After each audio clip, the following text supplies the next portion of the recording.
الله سبحانه وتعالى আল্লাহ দরবারে নববতী শুকর আদায় করছি যে রব্বুল আলামিন আমাদেরকে মাহে রমজানুল মুবারক সামনে রেখে যেই মাসে রমজানের জন্য প্রস্তুতি নেওয়া হয় এমন একটি সময়ে এমন একটি মাসে প্রস্তুতি নেওয়ার মাসে যে রব্বুল আলামিন আমাদেরকে আশার এবং বসার যেই প্রভু সুযোগটুকু দান করেছে উচ্চ আওয়াজ বলি আলহামদুলিল্লাহ। রব্বুল আলামিন আমাদেরকে দুনিয়াবি অশ্লীল কাজ থেকে বিরত রেখে ফাহশা কাজ থেকে বিরত রেখে যেই রব্বুল আলামিন জান্নাতের বাগানে জান্নাতের ময়দানে আসার মতো বসার মতো যেই প্রভু সুযোগটুকু দান করেছে ওই প্রভু শুকর আদায় স্বরূপ বরকতান স্বরূপ ওই আকে মৌলা তাজিদুল মদিনা যিনি হচ্ছেন আহমদ মুস্তাফা মোহাম্মদ মুস্তাফা নূরুল হুদা শামসুদ দুহা বদরুদ দুজা শফিউল মুজনবিন আতামুন নবী হায়াতুন নবী নূরুন নবী জিন্দা নবী যেই নবীজির শানে আল্লাহ সুবহানাহু তাআলা আযজা ওয়া জাল্লা হাদিসে কুদসিতে বলেন লাউলা কালামা খালাকতুল আফলাক ইয়া রাসূলুল্লাহ ইয়া হাবিবাল্লাহ আপনাকে সৃজন না করিলে আপনাকে প্রেরণ না করিলে আপনাকে শুভ আগমন না ঘটাইলে আমি আল্লাহ কোন কিছু সৃজন করিতাম না। শুধু এখানে পুলিশ কামনা এখানে হত্যা কামা ইয়া রাসূলুল্লাহ ইয়া হাবিবাল্লাহ কুনতু কানজান মাখফিয়া আমি আল্লাহ ছিলাম গুপ্ত ভান্ডার। আমি আল্লাহ যখন নিজেকে প্রকাশ করার জন্য ইচ্ছা পোষণ করলাম তখন আপনি নূরে মুহাম্মদিকা আলাতু মুহাম্মাদান মিন নূরি ওয়াজহি আমি আল্লাহর কুদরতি মুখ মুবারকের নূর থেকে আমি আপনার নূরকে সৃজন করিলাম। আসুন সেই নবীজির মহব্বতে প্রাঞ্জল ভাষায় দরুদ শরীফ পড়তে রাজি আছেন কিনা?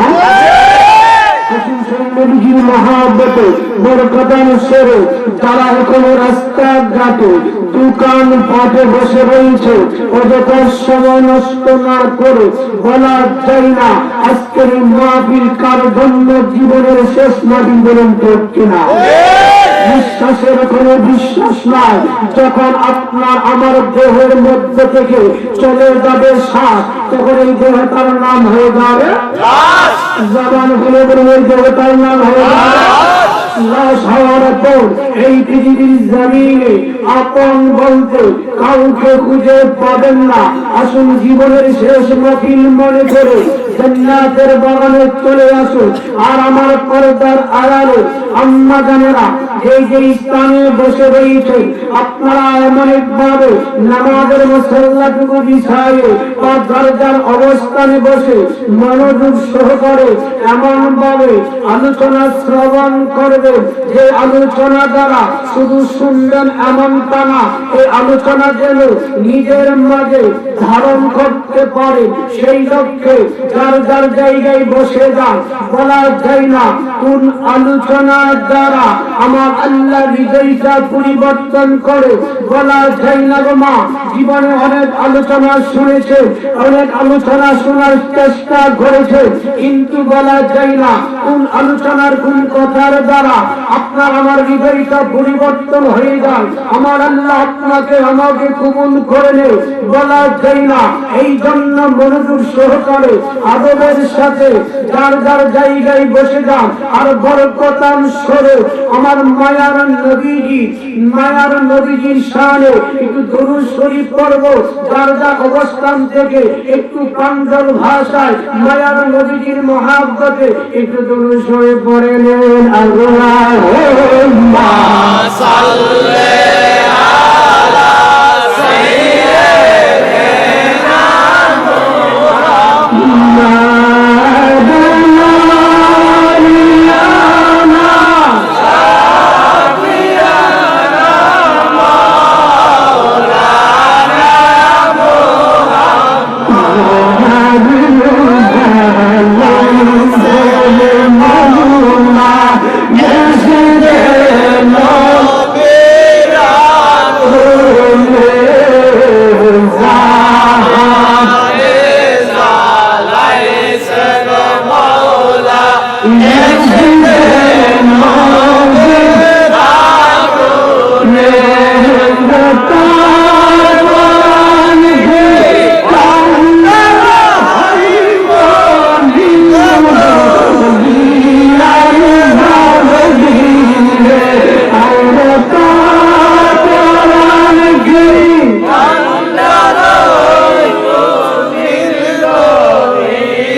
একটা জবান বন্ধ রাখবেন না। আপনার আমার এত সুন্দর আল্লাহ সুবহানাহু ওয়া তাআলা আজ্জা ওয়া জাল্লা জবান দিয়েছে, এত সুন্দর জবান দিয়েছেন কে? এত সুন্দর দেহ দিয়েছেন কে? আল্লাহ সুবহানাহু ওয়া তাআলা আজ্জা ওয়া জাল্লা এত সুন্দর দেহটাকে বানাই দিলেন। ও বান্দা, আমি আল্লাহ তোমাদেরকে কত কিছু দিয়েছি জানো না? তোমরা মানুষের কাছে একটি কোন জিনিস যদি না পাও, একবার চাওয়ার পরে আবার যদি না পাও, তার প্রতি তুমি বিরক্ত হো, তার প্রতি কষ্ট নিয়ে থাকো রে বান্দা। আর বান্দা, তোমার মাথা থেকে পা পর্যন্ত একবার খেয়াল করে দেখো, একবার নজর করে দেখো, একবার চিন্তা করে দেখো, আমি আল্লাহ কত নিয়ামত তোমাকে আমার কাছে চাইতে হয় না। আমি আল্লাহ নিজ দিদায়, আমি আল্লাহ নিজের ইচ্ছায় তোমাকে কত নিয়ামত দিয়েছি। এই নিয়ামতের শুকর আদায় করার দরকার আছে কিনা? আল্লাহ বলে, ও বান্দা, তোমরা যদি বুঝতে আমি আল্লাহ তোমার দেহের মধ্যে কত নিয়ামত দিয়েছি, যদি তোমরা বুঝতে আর কখনো আমি আল্লাহর কাছে, আমার আল্লাহর কাছে হাত উঠালে কোনো কিছু চাইতে না। কারণ তুমি একটু চিন্তা করে দেখো, একটি মানুষের, এই মানুষের চোখের উপরের পাপড়ি, উপরের সাদারে এখানে 130টি স্ক্রু রয়েছে। এর মধ্যে একটা স্ক্রু যদি কোন কিছু হয়ে যায়, এই উপরের পাপড়িটা নিচে নামে যাবে, চোখের উপরের পাপড়ি আর উপরে উঠবে না। একটা স্ক্রু যদি এদিক সেদিক হয়ে যায়, একটা এদিক সেদিক হইলে কত টাকা লাগবে? ও বান্দা, তোমরা জানো না আমি আল্লাহ কত নিয়ামত দিয়েছি? এই দেহের দিকে তাকাইলে আমি আল্লাহর কাছে তোমরা হাত তুলে আর তাকে কিছু চাওয়ার কথা না। তোমরা শুধু সর্বদাই আমি আল্লাহ সেজদায় পড়ে, তোমরা সেজদায় পড়ে দাঁড়ানো অবস্থায় শোয়ে শোয়ে আমি আল্লাহর কাছে কোনো কিছু চাইতে না, শুধু আমি আল্লাহর কাছে শুকর আদায় করতে বলেন কিনা? আল্লাহ বলে বান্দা আমি তোমাদেরকে কত মায়া করে বানাইলাম, এত মায়া করার পরে তোমাদের কষ্ট হবে। আমি 1 মাস রোজা ফরজ করেছি, এর অনেক কারণ, আজকে এই কারণগুলো উপস্থাপন করব। আসুন এর পূর্বে আমাদের ভেতরিকে একটু সাহস করে নেব, আমাদের ভেতরিকে একটু সাহস করে নেব, একটু ইসমি জাতের জিকির করব। যে আল্লাহ সুবহানাহু তাআলা আযজা ওয়া জাল্লা, আল্লাহকে যখন আপনি ডাকবেন তবে দূরে মনে করে নয়, কাছে মনে করে যখন আপনার দাসত্ব প্রকাশ করবে, আমার আল্লাহ আপনার সাথে আলোচনা করবে, আপনার সাথে কথা বলবে। এই জন্য আল্লাহ সুবহানাহু তাআলা আযজা ওয়া জাল্লা ঘোষণা করে দিলেন, কি ঘোষণা করে দিলেন? আল্লাযীনা হুম আলা সালাতিহিম দাঈমুন, ও বান্দা আমার সাথে প্রেম করবে, তোমরা 5 ওয়াক্ত নামাজ পড়বে, সর্বোচ্চ 1 ঘন্টায় 5 ওয়াক্ত নামাজ তোমার সম্পূর্ণ হয়ে যাবে। আর 1 ঘন্টা আমি আল্লাহর সাথে যোগাযোগ থাকবে না, একা কোনো প্রেমিক থাকতে পারে না। আমি আল্লাহর সাথে প্রেম করলে 1 ঘন্টা শুধু কথা হবে, আর 1 ঘন্টা সম্পর্ক থাকবে না, এটা হইতে পারে না। এই জন্য আমি আল্লাহ বলে দিলাম 5 ওয়াক্ত দিয়ে নামাজ দিয়ে ঢুকবে, আল্লাযীনা হুম আলা সালাতিহিম দাঈমুন, আমি আল্লাহর সাথে 24 ঘন্টা প্রেমে রেখে নামাজরত থাকার জন্য বলুন সুবহানাল্লাহ। আসুন সেই মওলাকে একটু স্মরণ করব, একটু জিকির করব। একটা জবান বন্ধ রাখবেন না, প্রত্যেকটা জবান খুলিয়া ইসমি জাতের জিকির করি।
সুবহানাহু ওয়া তাআলা আযজা ওয়া জাল্লা আমাদেরকে এমন একটি স্থানে অবস্থিত রয়েছে নরসিংসার পশ্চিম পাড়ার ময়দার আলীর বাড়ি মরহুম আব্দুল জাহির সাহেবের স্মরণে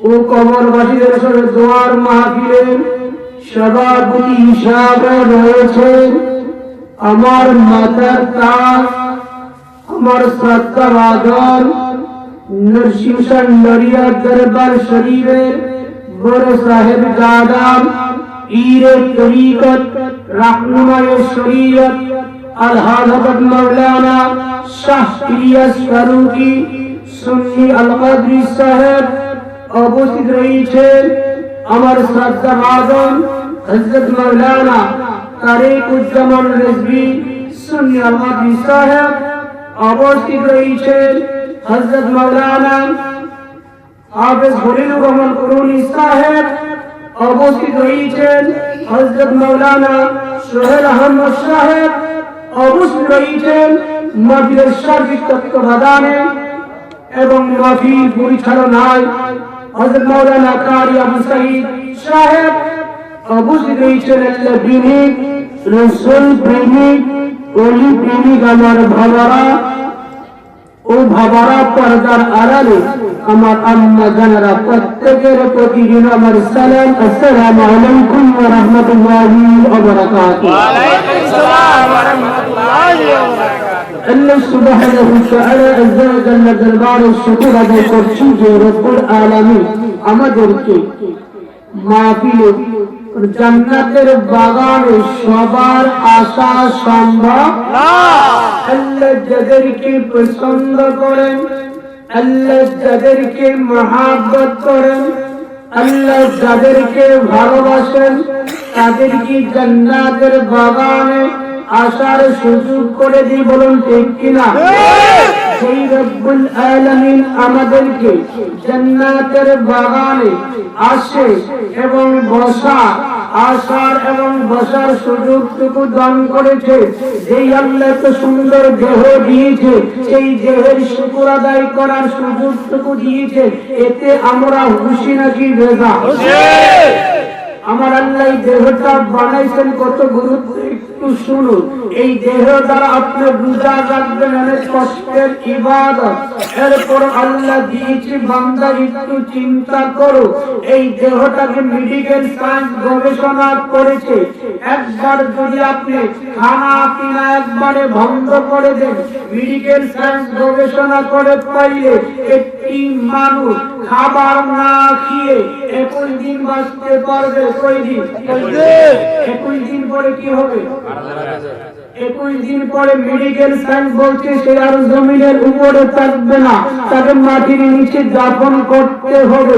তাহলে আমরা এই পৃথিবীর জমিনে বেঁচে থাকার জন্য খাবারের প্রয়োজন আছে কিনা খাবারের প্রয়োজন আছে যেহেতু খাবার না খেলে আমাদের ইঞ্জিনে কিন্তু তেল হবে না এই শরীরটা চলার জন্য তেলের প্রয়োজন আছে কিনা সুতরাং এই শরীরটাকে জমিনে চালানোর জন্য একটা খাবার খাওয়ার প্রয়োজন খাবার না খাইলে একটা মানুষ কয়দিন বাঁচতে পারবে 21 দিন বাঁচার জন্য কিসের প্রয়োজন খাবারের প্রয়োজন এখন মেডিকেল সায়েন্স গবেষণা করলে একটি মানুষ যদি পানি পান না করে আপনি অন্য খাবার শুকনা আর খাবার খাইলেন শুকনা খাবার খাইলেন কিন্তু 3 দিন যদি কোন মানুষ পানি পান না করে তাহলে এই লোকটা এই পৃথিবীর জমিন থেকে এখন মাটির নিচে দাফন করতে হবে একটি মানুষ সর্বোচ্চ 3 দিন পানি ছাড়া অর্থাৎ তরল জাতীয় জিনিস ছাড়া এই দেহটা বাঁচতে পারে এই দেহটাকে টিকে রাখার জন্য খাবার যেমন গুরুত্ব খাবারের চাইতে গুরুত্ব কোনটা খাবার ছাড়া বাঁচা যায় কয়দিন পানি ছাড়া 3 দিন খাবারটা গুরুত্ব খাবারের চাইতে আরো গুরুত্ব কোনটা পানির গুরুত্ব এরপরে মেডিকেল সায়েন্স করে আরো গুরুত্বপূর্ণতা দেখে খাবার ছাড়া 21 দিন বাঁচা যায় খাবার ছাড়া 21 দিন বাঁচা যায় কিন্তু আপনার পানি ছাড়া 3 দিন বাঁচা যায় কিন্তু অক্সিজেন ছাড়া 3 ঘন্টা বাঁচা যাবে না 3 ঘন্টা তো দূরের কথা, 1 ঘন্টা বাঁচা যাবে না। 1 ঘন্টা তো দূরের কথা, 5 মিনিট বাঁচা যাবে না। একটি মানুষ সাধারণ লেভেলে 1 থেকে 1.5 মিনিট শ্বাস রাখতে পারে এমন লোক খুব কম। 1.5 মিনিট শ্বাস রাখতে পারে এমন লোক খুব কম। যারা প্রশিক্ষণ প্রাপ্ত সর্বোচ্চ ধরে নিলাম 3 মিনিট, এর উপরে শ্বাস রাখার কথা না, এমন নজিরও পাওয়া যাচ্ছে না। 3 মিনিটের বেশি কেউ শ্বাস প্রশ্বাস রাখতে পারবে, তাহলে শ্বাস প্রশ্বাস 3 মিনিটের বেশি হলে 3 মিনিট যদি বন্ধ থাকে, লোকটা কোথায় যাবো? মারা যাবে। আমি বুঝাইতে চাচ্ছি একটু গভীর মনোযোগ, কারণ ওয়াজ মজার বিষয় না, ওয়াজ হচ্ছে বুঝার বিষয়। বুঝার জন্য কথাটি বলতেছি। অনেকে বলে হুজুর কি বলে বুঝি না, আমার কথাগুলো বুঝতে হলে যদি এত গুরুত্বপূর্ণ কথা বলি না, এরপরও যেটুকু বলি অমনোযোগী হলে এই কথাগুলো বোঝা সম্ভব না। মনোযোগ দিয়ে একটু বুঝে, আর নিজের গুরুত্ব না বুঝলে যত্ন করবেন কেমনে? জিনিসের গুরুত্ব বুঝলে যত্ন করতে ভালো লাগে। এই দেহের গুরুত্বটা একটু বুঝে, তাহলে পানি হাওয়ার ছাড়া কয়দিন বাঁচা যায়? 21 দিন। পানি ছাড়া 3 দিন। আর শ্বাস নিঃশ্বাস অক্সিজেন ছাড়া 3 মিনিটও বাঁচা যায় না। তাহলে বেঁচে থাকতে হলে খাবারের প্রয়োজন। খাবারের চাইতে বেশি প্রয়োজন পানির চাইতে বেশি প্রয়োজন অক্সিজেন। এবার আসুন, আল্লাহ বলেন বান্দা আমি তোমাদেরকে কত ভালোবাসি। আমার এই কথাটা যদি তোমরা বান্দা বুঝো, তাহলে আমি আল্লাহর কোন নির্দেশ মানতে তোমাদের সমস্যা থাকার কথা না। আমি আল্লাহ যা নির্দেশ দেব তা মানতে তোমরা প্রস্তুত থাকবে। কারণ আমি আল্লাহ প্রথম মায়া করি বুঝার জন্য তোমাদেরকে। তোমরা 21 দিন খাবার ছাড়া বাঁচতে পারবে, কিন্তু খাবারের ব্যবস্থার জন্য তোমরা উপার্জন করতে হবে। কষ্ট করে উপার্জন করা সম্ভব। আমি খাবারের দামটা এমন ভাবে রাখলাম, খাবারের দামটা এমন ভাবে রাখলাম 700 টাকা, 1000 টাকা কেউ যদি রোজগার করে মোটামুটি খাবারের চালাতে পারবে, সংসারটা মোটামুটি চালানোর ব্যবস্থা আছে, তোমরা পারবে। তোমাদের সাধ্যের বাইরে আমি আল্লাহ দেই না, আমি আল্লাহ সাধ্যের বাইরে দেই না, এমন করি নাই। চালের মন 80,000 টাকা আমার আছে, 80,000 টাকা হলে চলতে পারতাম না, 80,000 টাকা হলে চলতে পারতাম না। সবজি যদি হয়তো কেজি প্রতি 3,000 টাকা কেজি, আমরা কি পারতাম? আল্লাহ তো যা দিয়েছি তোমরা পরিশ্রম করে কেনার ভিতরে তোমরা 21 দিন বাঁচবে। এই খাবারটার জন্য কষ্ট করবে, কিনে নিয়ে আসবে। কেন পরিশ্রম করবে? একটু বুঝার জন্য। পরিশ্রম করলে শরীরেরও তোমাদের জন্য উপকার আছে। পরিশ্রম করলে শরীরের উপকার আছে এবং শরীরের গুরুত্বটাও বুঝবে। তাহলে আমি আল্লাহ রিজিকের ব্যাপারটা তোমাদের সাধ্যের ভিতরে করে দিলাম। কর্মের মাধ্যমে রিজিকের ব্যবস্থা করবে। বলুন না সুবহানাল্লাহ। আমার আল্লাহ বলেন, আর দুনিয়ার মানুষ আর একটু লক্ষ্য করো, আমি আল্লাহ তোমাদেরকে পানি কিনে খাওয়ার জন্য তোমাদেরকে বলি না। কারণ একটা মানুষ রান্না থেকে শুরু করে, মানুষের ওয়াশরুম থেকে শুরু করে, পানি পান করা থেকে শুরু করে, গোসল থেকে শুরু করে, পানির লিটার যদি 20 লিটার 20 টাকা লিটার হয়, একটা মানুষ চলতে পারত কিনা? পানি কিনে চলতে পারতো? 20 টাকা যদি লিটার পানি কিনতে হইতো, একটা সংসারে 8 জন মানুষ থাকে, একটা সংসারে 10 জন মানুষ থাকে, তাদের গোসলের জন্য পানির প্রয়োজন, ওয়াশরুমের জন্য পানির প্রয়োজন, রান্না বান্নার জন্য পানির প্রয়োজন। তোমরা 20 টাকা লিটারের যদি পানি পান যদি ক্রয় করতে হতো, পানি যদি কিনতে হইতো, তাহলে তোমরা চলতে পারতে না। কারণ পানি যদি 3 দিন কোনো এদিক সেদিক হয়, পানি যদি এদিক সেদিক হয়, তাহলে তোমাদের সমস্যা হবে। খাবার কম খাইছেন, শরীরে কতটা ঘাটতি হবে না। পানি কম পান করলে শরীরের মধ্যে অনেক রোগ সৃষ্টি হবে। কি হবে? রোগ সৃষ্টি হবে। একটু সামনের দিকে আগিয়ে বসুন, একটু সামনের দিকে আগিয়ে বসুন। একটু রসের কথা বলার চেষ্টা করছি, একটু মনোযোগ সহকারে একটু সামনের দিকে একটু আগিয়ে বসুন। আর আমরা একটু প্রাঞ্জল ভাষা আমরা রসুলের পাককে ভালো লাগলো সেই কথাগুলো বলতে চাচ্ছি, একটু মনোযোগ সহকারে শুনবে, শোনার পরে বাড়িতে একটু গবেষণা করবে। আল্লাহ সুবহানাহু ওয়া তাআলা আযজা ওয়া জাল্লা বুঝাই দিলেন, ও দুনিয়ার মানুষ, তোমরা খাবার কম খেলে সমস্যা নাই, কারণ আমার আল্লাহর নবী দুজাহানের বাদশা নবী খাবারের সুন্নতের নিয়মের মধ্যে এক নম্বর সুন্নত কি জানেন?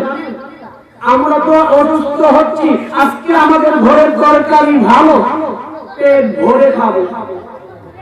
একটি মানুষ এমন ভাবে খাবার খাইছে, ডাক্তার কাছে গেছে, মাথা নড়াতে পারতেছে না, ভূমি ভূমি ভাব লাগতেছে, মরে যাওয়ার পর্যায়ে ডাক্তার কাছে গেছে, ডাক্তার আমি এমন খাবার খাইছি এখন আমার শোচনীয় অবস্থা, ডাক্তারকে ট্যাবলেটটা খান, খাইলে সমস্যা দূর হয়ে যাবে। সে বলতেছে ডাক্তার সাহেব ট্যাবলেটের জায়গাটা তার মতো হয়ে আইতাম, এই জায়গাটা খালি আমরা খাবার মাঝে মধ্যে এমন মজা লাগলে এমন ভাবে খাই, আর ভালো লাগছে না রাস্তা অল্প থেকে উঠে যায়, এমন আছে না? উন্নতি তরিকা কি? খাবার তো খাইলে, খাবার নিয়ম মাফিক খাইলে অসুস্থতা এমনি চলে যাবে। আল্লাহ সুবহানাহু ওয়া তাআলা আযজা ওয়া জাল্লা আমার মায়ার নবীকে পাঠাইলেন, ইয়া রাসূলুল্লাহ, ইয়া হাবিবাল্লাহ, আপনি পৃথিবীর মানুষকে জানাই দিবেন আপনি রাসূল হইলেন মডেল, আপনি রাসূলকে অনুসরণ করবে, আপনি রাসূলের ইত্তেবা করবে, আপনি রাসূলকে যদি তারা তাবেদারি করে তাহলে তাদের কোন শরীরের কোনো সমস্যা হবে না। আপনি শুধু চিকিৎসা বিজ্ঞানী নয়, আপনি বিজ্ঞানীদের বিজ্ঞানী, আপনি রাসূলকে অনুসরণ করলে একটা উম্মত অসুস্থ হবে না। বলুন না সুবহানাল্লাহ। এমনি আমার মায়ার নবী বলেছে, উম্মত মজার লাগত তরকারি আর বেমজাই লাগত, তোমরা কি করবে? খাবারের জন্য পেটের 3 অংশের মধ্যে 1 অংশ খাবার দিবে, কি দিবে? আর 1 অংশ পানি, আর 1 অংশ খালি। এইবার 1 অংশ খালি থাকে, খাবার খাওয়ার পর ঘুর দেওয়া যায়। আমরা তো অনেক সময় খাবার খাওয়ার পরে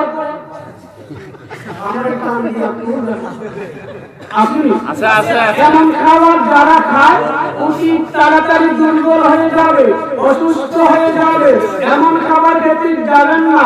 অনেকে বলবেন হুজুর ওয়াজের মধ্যে ট্রিটমেন্ট শুরু করে দিলেন, আর এটাই একটু ওয়াজ, এটাই হচ্ছে ওয়াজ। যে ওয়াজ করলে শরীর ভালো থাকবে, আর শরীর ভালো থাকলে মন ভালো থাকবে, মন ভালো থাকলে ইবাদত করতে ভালো লাগবে।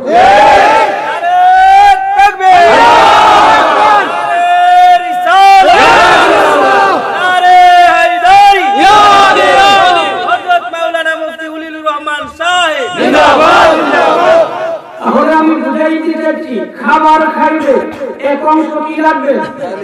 খালি রাখবে। যারা আগে রাখতেন না এখন থেকে রাখার চেষ্টা করবে। আর 1 অংশ কি দিবে? পানিটা কখন দিবে? হ্যাঁ, এই বিষয়টা আমি বুঝাই দিচ্ছি। কেউ যদি আমরা যে অবস্থা, বিশেষ করে আমার পর্দার আড়ালে আম্মাদেরকে বলছি, ওগো আম্মা, আমাদের আব্বারা বাড়িতে থাকতাম, আপনার আমার ছেলেরা মা বাবার থেকে আদর্শটা শিখে। আমার আম্মা জানকে বলছি, আম্মা আপনার ছেলেকে যদি রোগমুক্ত প্রশিক্ষণ দিতে চান, এই পানিটা কখন দিবেন একটু বুঝে নেন। খাবারের আধা ঘন্টা আগে আপনি পানি পান করবেন। আপনি বলবেন হুজুর এত সুবিধা দিয়ে খাবার টান নাই, কিন্তু ডাক্তার যদি বলে আধা ঘন্টা পূর্বে খালি পেটে ওষুধ না খাইতে হইবে, এত টাইম থাকবে কি করে? এত টাইম থাকবে, কিন্তু এত টাইম থাকবে না, কারণ এত টাকা লাগে না। একটা সকালবেলা সূর্যের মধ্যে ভিটামিন ডি, যেই ট্যাবলেটটা বর্তমানে 16 টাকা করে, অনেক বড়। এটা যখন আপনার ভিটামিন ডি এর অভাব হয় তখন এটা দেওয়া হয়। আর আমি যদি আপনাকে বলি সকালবেলা সূর্যের তাপটা নেবেন, সকাল থেকে 11টার ভিতরে সূর্যের তাপ একটু নেবেন, সূর্যের তাপ ভিটামিন ডি এর অভাবটা কেটে যাবে, আপনি যাবেন না, কারণ এটা মাগনা। কিন্তু আপনাকে যদি ডাক্তার 16 টাকা না 30 টাকায় দিলে আপনি এটা খাবেন ও যত্ন সহকারে, কারণ টাকাটা তো টাকা দিয়ে কিনে আনছেন, তো এই ট্যাবলেটের যত্নটা বুঝেছেন, গুরুত্বটা বুঝেছেন বলে ওষুধটাকে যত্ন সহকারে রাখেন, এই যেন নষ্ট না করে। কারণ এই ওষুধটা কিনতে কি লাগছে? টাকা লাগছে।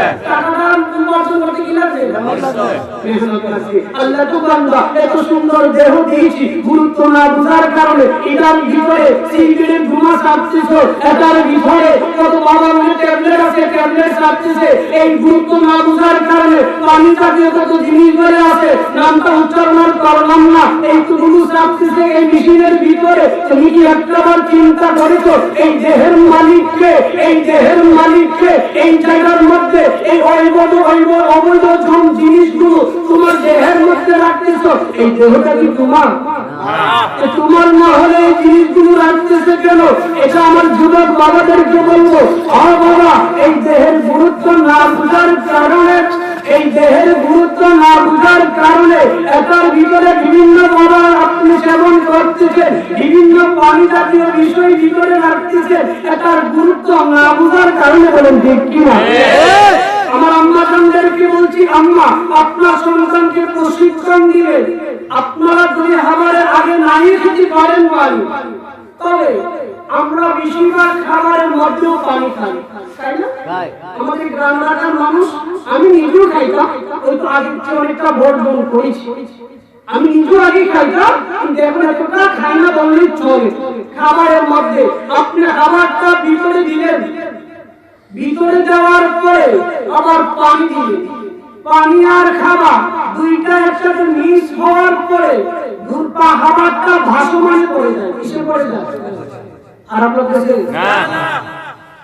ভাসমানে পড়ে যায়। ভাসমানে পড়ার পরে পেটের মধ্যে গ্যাস তৈরি হয়।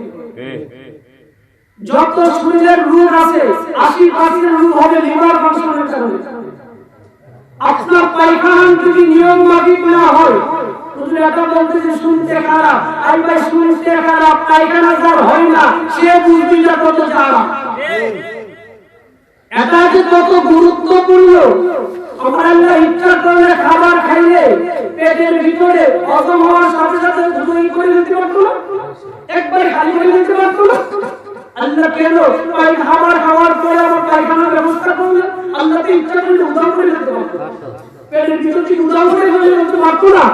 আল্লাহ বুঝাইতে যাচ্ছেন, বান্দা যেই জিনিসটা বাজার থেকে টাকা দিয়ে কিনে এনেছো, যেই জিনিসটা বাজার থেকে যত্ন সহকারে নিয়ে এসেছো, এই জিনিসটা খাবার পরে এই জিনিসটার পাশে তোমারও বুঝতে পারবো, গর্ব করার জন্য নয়, নিজেকে অনেক কিছু বোঝার জন্য আল্লাহ সুবহানাহু ওয়া তাআলা আযজা ওয়া জাল্লা দিয়েছে। আমার আম্মা জানদেরকে বলবো, আপনারা পানি খাবারের মধ্যেও খাবেন না, খাবারের সাথে শেষ করার পরও খাবেন না। পানিটা কখন দিবেন? পানিটা দিবেন খাবারের শেষ হওয়ার আধা ঘন্টা পর। কতক্ষণ পর? অল্প খাবেন, খাবার শেষ করে অল্প পানি খাবেন, ঠিক আছে? খাবার শুরু করলে অল্প খাইবেন, যেটাকে আমরা আঞ্চলিক ভাষায় পানি দেওয়ার জন্য ধর আছে না, ধর তো বলে ধর না, ডিম বা ধর যেটাই বলেন, এটাকে করার জন্য আপনি আগে একটু ভিজিয়ে নিবেন, অল্প পানি একটু ভিজিয়ে নিবেন, তাহলে আপনার খাবারটা গলায় লাগবে না, একটু ভিজিয়ে নিবেন। এটা ইসলামের আদর্শ, এটা ইসলামের নিয়ম নীতি। আর খাবারটা খাইবেন আধা ঘন্টা পর, তাহলে আপনার শরীর অনেকটাই সুস্থ থাকবে। বলুন না সুবহানাল্লাহ। এবার আসুন, আমি যেটা বুঝাইতে চাচ্ছি, খাবারের প্রয়োজন। আল্লাহ তো বান্দা, তুমি খাবার রোজগার করতে পারবে, এটা তোমার সাবজেক্ট ভিতরে, কিন্তু পানিগুলি কিনে খাইতাম। যদিও শহরে কিছু পানি কিনে মানুষ খায়, সব পানি না, কিন্তু গোসলের পানি কিনে মাঝে মধ্যে যদি পানি আসে বা সমস্যা থাকে ফুটাইও খায়, আবার অনেক সময় কিনেও হয়, এটা পুষ্টি রইল। কিন্তু আল্লাহ পাক বিকল্প একটা রাস্তা দিয়েছে। আল্লাহ বুঝাইতে চাইলেন, অমানুষ আর দুনিয়ার মানুষ, আমি আল্লাহ বুঝাই দিতে চাচ্ছি, পানির গুরুত্বটা একটু শুনো। পানির মধ্যে আমি আল্লাহ টাকা নেই না, ও পানি যদি তোমরা কিনে যদি তোমরা ব্যবহার করতে হইতো, তাহলে জমিনে চলতে পারবে? যেটা পারবে এটা কিনে খাওয়ার ব্যবস্থা করেছি। আর আমি আল্লাহ কত দয়ালু, পানিটা কিনে খেতে হবে না, আমি আল্লাহ মাগনা দিয়েছি, কিন্তু মাগনা দিয়েছি বলে তোমরা যেখানে একটি গ্লাস পানি হইলে চলে 3 গ্লাস পানি ব্যবহার করো। এই অপচয় করলে আপনার সমস্যা এসে দাঁড়াবে। এই জন্য আল্লাহ বলছে পানিটা মাগনা দিলাম। দ্বিতীয় তৃতীয় নম্বর কি? অক্সিজেন। আল্লাহ বলে বান্দা এটা আরো গুরুত্ব, এটা আরো গুরুত্ব। এটা যদি কিনতে হয়, এটা একজন মানুষ 505 লিটার 24 ঘন্টায় 505 লিটার অক্সিজেন লাগে। কত লিটার? 505 লিটার। একটু পিছনে আর ঘুরে গেছে, হুজুর কি ওয়াজ করতেছে।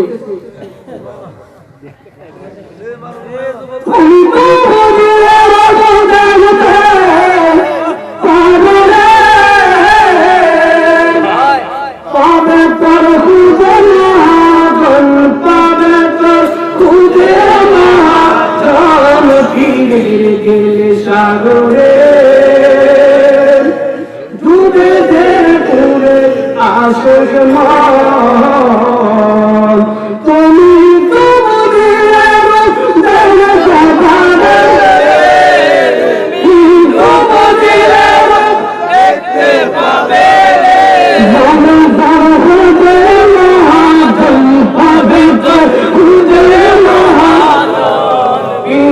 তুমি সাগরে ডুবে ডুবে আসে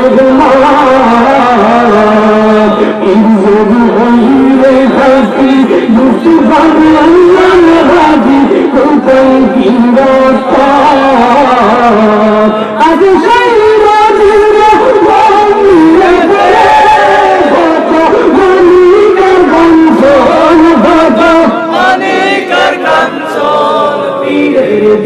সাগরে ডুবে ডুবে আসবে তুমি দেখতে পাবে রে, তুমি দেখতে পাবে রে, আমি তার খুঁজি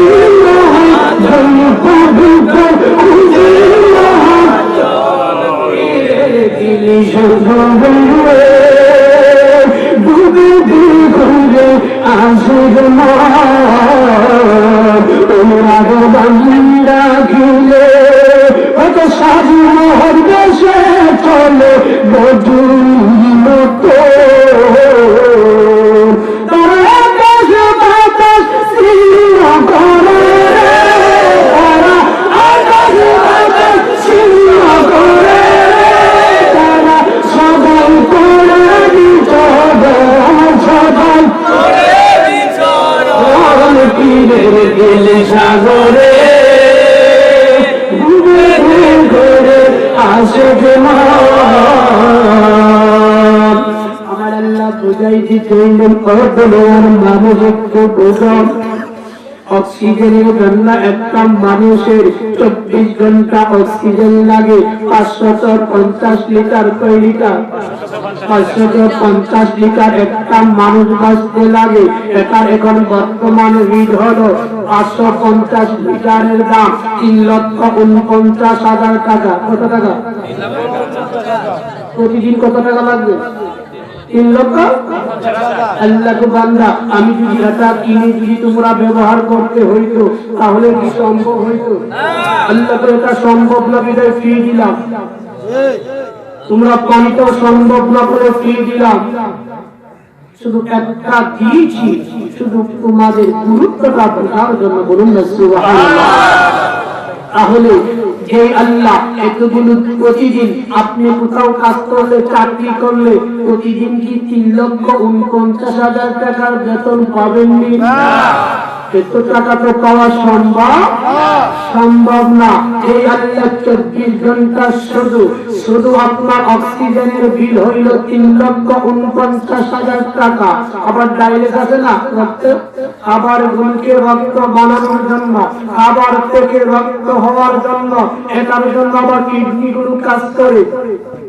মানুষ যারা ডায়ালিসিস করে আর 7,000 5,000 সপ্তাহে 2 বার 3 বারও করতে ও বান্দা আমি আল্লাহ কতগুলো নিয়ামত দিয়েছি, যদি তোমরা জানতে, যদি তোমরা বুঝতে পারতে, সারাক্ষণ আমি আল্লাহর জন্য দাঁড়ায়া হক, বসে হক, আমি আল্লাহর জন্য সেজদায় পড়ে রাখতাম। বলুন ঠিক কিনা? এই জন্য আল্লাহ বলে বান্দা এত মায়া করার পরে, এত মহাব্বত করার পরে আমি তোমাদেরকে ডাক দিলাম, ইয়া আইয়ুহাল্লাযীনা আমানু, ইয়া আইয়ুহাল্লাযীনা। আমার আল্লাহর ডাক প্রেমের ডাক, কিসের ডাক? প্রেমের ডাক। দুনিয়ার মানুষ যখন কাউকে ভালোবাসে, দুনিয়ার মানুষ যখন কাউকে মহাব্বত করে, তখন বলে হে আমার জান, হে আমার মন পাখি, কত ধরনের প্রেমময় শব্দ ব্যবহার করে। আমার আল্লাহ বলে আমি যখন কোন বান্দাকে ভালোবাসি, আমি আল্লাহর প্রেমের শব্দ হলো, প্রেমের বাক্য হলো ইয়া আইয়ুহাল্লাযীনা আমানু। উচ্চ আওয়াজে বলুন সুবহানাল্লাহ। আমার আল্লাহ বলেন ইয়া আইয়ুহাল্লাযীনা আমানু। আমার আল্লাহ প্রেমিকদেরকে ডাক দিয়ে পরে রোজা ফরজ করেছি। আমি আল্লাহ এত সুন্দর দেহটা বানাইলাম, দেহের গুরুত্বটা কিছুক্ষণ পূর্বে বুঝাই দিলাম। আল্লাহ বলে ও বান্দা, তোমরা আমার এই গুরুত্ব দেওয়ার পরেও তোমরা শরীরের প্রতি যত্ন নিবে না। কি নিবে না? আপনারা কি যত্ন নেই? যত্ন যদি নিতে পারতাম তাহলে কি বাবা খাইতে পারতাম? বাবা না খাইয়া দাদা খাইতে। আবার দাদা কি দাদা বড় আছে, এই দেহের ভিতরে পানি দিত না। এই দেহের গুরুত্ব বুঝলে মানুষ সকালবেলা খাবার খায় না, অনেক ছেলেরা ভালো সকালে খাইতে পারে না। এইভাবে না খাইলে কি হবে জানেননি? গ্যাস্ট্রিক হবে। গ্যাস্ট্রিক কি? যে গ্যাসের লাগি বাজারে দৌড়াদৌড়ি করতেছে, এই গ্যাস্ট্রিকের আড্ডা হয়ে যাবে। এগুলো ব্যবহার করবো দেখি করুন। তাহলে আপনারা সকালবেলা কম হন আর বেশি হন, কি খেতে হবে? খাবার খেতে হবে। আমার আল্লাহ বলে কুতিবা আলাইকুমুস সিয়াম। ও বান্দা, তোমরা বুঝবে না, এই দেহের গুরুত্বটা তোমরা বুঝতে পারবে না রে বান্দা। আমি আল্লাহ তোমাদেরকে 11 মাস খাবার খাইবে।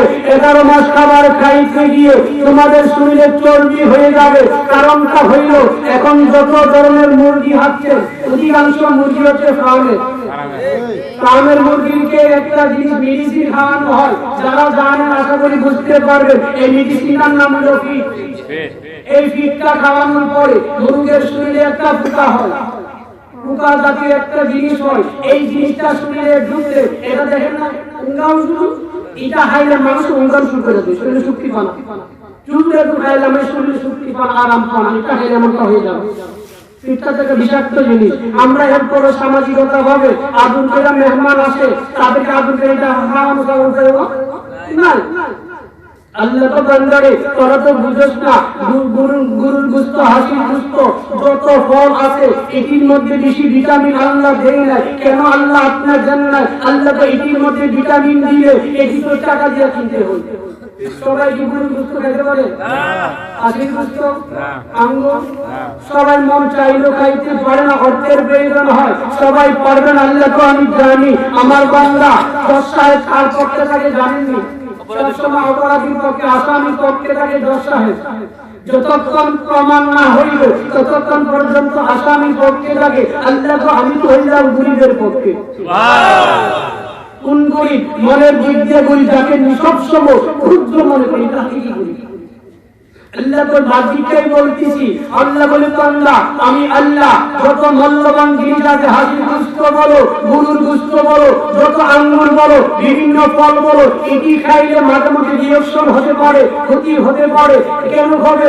এটার এত গুরুত্ব আমি আল্লাহ দিই না। এই খাবারগুলো আমার গরিব বান্দারা খেতে পারবে, কিন্তু আমার গরিব বান্দারা যেটা খেতে পারবে এটার মধ্যে ভিটামিন বেশি দিছি। যত সবজি আছে, যত ধরনের সবজি আছে, এই সবজির মধ্যে ভিটামিন বেশি।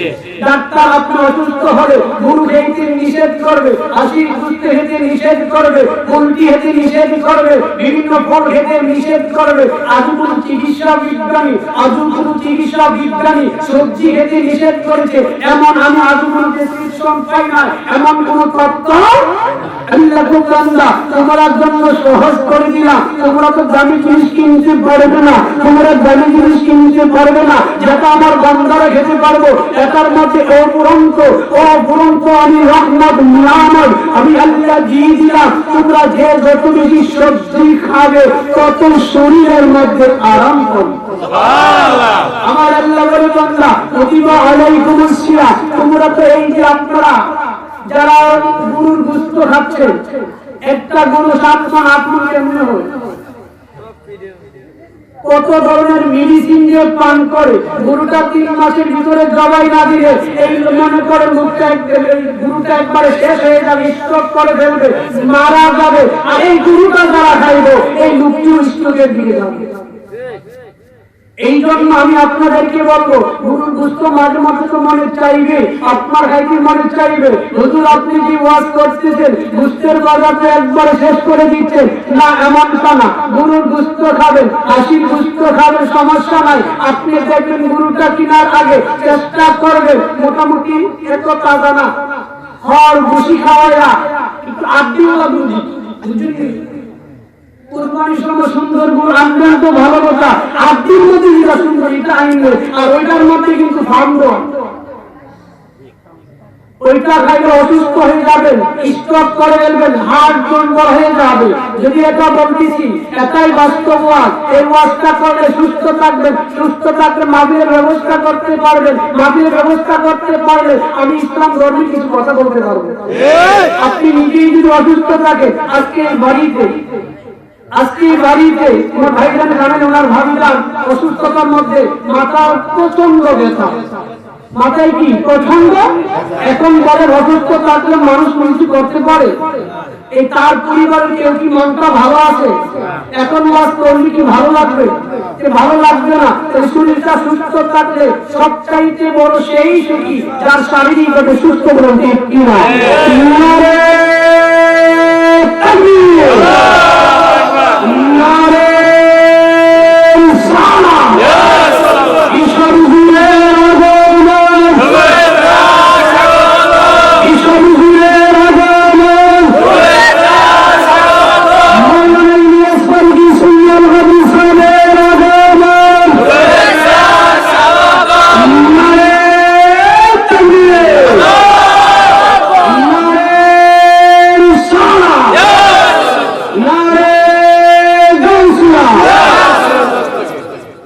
আপনাদের কষ্ট হবে না তো? কিসের হুজুরের মুরগি মাফিক আসবে, আসলে ইনশাআল্লাহ আলোচনা সেখানে রেখে দেবো। আমার কথাটা বুঝাইতে চাচ্ছি, ইয়া আইয়ুহাল্লাযীনা আমানু, আল্লাহ ঈমানদারদেরকে কি বলছেন? ডাক দিবেন না? আল্লাহ কি দিবেন? ডাক দিবেন। আপনারা বলবেন হুজুর আপনি তো কিছুদিন পূর্বে আলোচনা করেছেন নাহনু আকরাবু ইলাইহি মিন হাবলিল ওয়ারিদ, আল্লাহ নিকটে থাকবে। আল্লাহ আপনা আমার জানার চাইতে কি নিকটে? আপনি ওয়াজ করেছেন নিকটে থাকলে ডাকা যাই না। আমরা আল্লাহর নিকটে আমরা ডাকতে পারবো না, আলোচনা করতে পারবো। এখন আল্লাহ, আমরা যদি আল্লাহর নিকটে হয়, আল্লাহ আমাদের নিকটে নেই। আল্লাহ যদি নিকটে হয়, আশিকি আপনি তো ওয়াজ করেছেন নিকটের লোকদের সাথে ডাকা যায় না, কি করে যায়?